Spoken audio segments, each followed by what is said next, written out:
के मूड में हिजबुल्लाह। ऐसा मैं हवा में नहीं बोल रहा हूँ, सीधी खबर देखिए।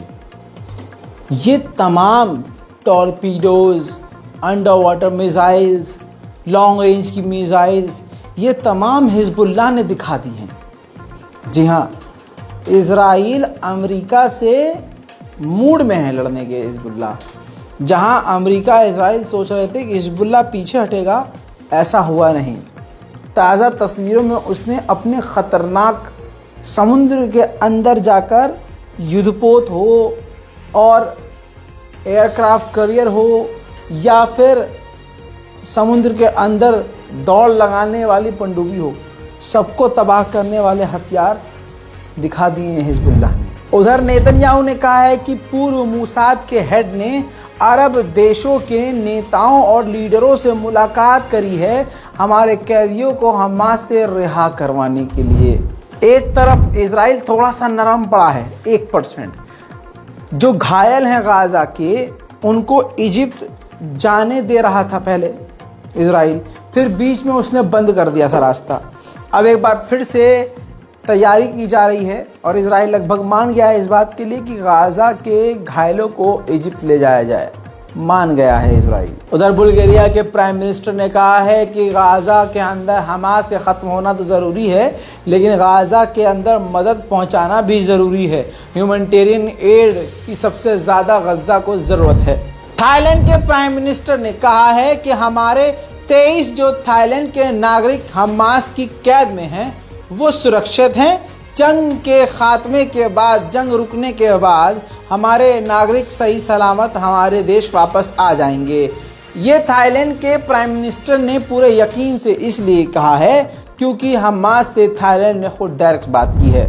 मेरे दोस्तों, इजराइल के मिनिस्टर ने बताया है कि वेस्ट बैंक, गाजा और अलग अलग इलाकों में ज़्यादा से ज़्यादा ज़मीनों पर बफर जोन बना देना चाहिए। यानी बफर एक ऐसा जोन होता है जहां पर वो बॉर्डर का इलाका माना जाता है और जहां पर आम नागरिक का आना मना होता है, देखते ही गोली मार दी जाती है।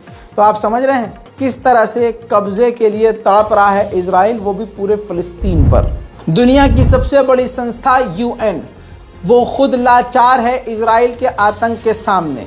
यूएन ने बताया है कि हमारे 88 कर्मचारियों को इजराइल ने गजा के अंदर कत्ल कर दिया है बमबारी में। यूएन ने यह भी कहा है कि इतिहास में पहली बार यूएन के इतने लोग एक झटके में मारे गए हैं और इजराइल ये जानबूझकर कर रहा है।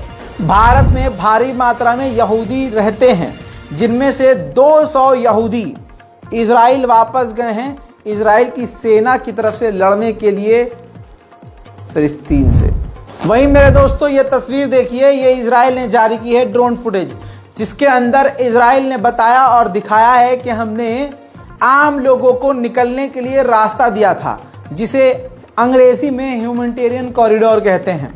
इजराइल ने बताया कि हम आम लोगों को निकलने के लिए लगातार रास्ता दे रहे हैं। खबर यह है कि नेतन्याहू ने विदेशी एनवॉइस से मुलाकात करी है। काफ़ी सारे विदेश के नेताओं से मुलाकात करी है, दूतों से मुलाकात करी है और उनसे वादा किया है गाजा की जंग जीतने के बाद गाजा को पूरी तरह से मदद करेगा इजराइल उसके फ्यूचर और भविष्य के लिए।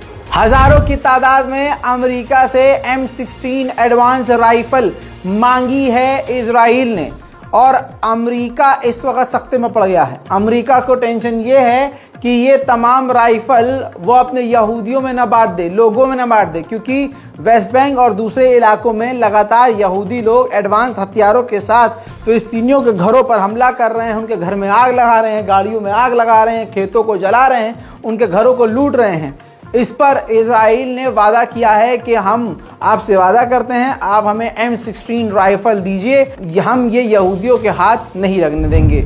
उधर यूनाइटेड नेशन ने साफ कह दिया है कि खाना ख़त्म होने कगार पर पहुंच चुका है गाजा के अंदर और 1 से 2 दिन का ही फ्यूल बचा है, जिसके बाद पूरे गाजा में कोई ऐसा अस्पताल और कोई ऐसी जगह नहीं होगी जहां फ्यूल हो। अमेरिका खुद चाहता है कि गाजा पर कब्जा कर लिया जाए इजराइल के द्वारा। देखिए, अमेरिकी नेता, सेनेटर ने, राजदूत ने ये कहा है कि अगर इजराइल ने गाजा पर कब्जा नहीं किया तो हमास दूसरी बार एक बड़ा हमला कर सकता है।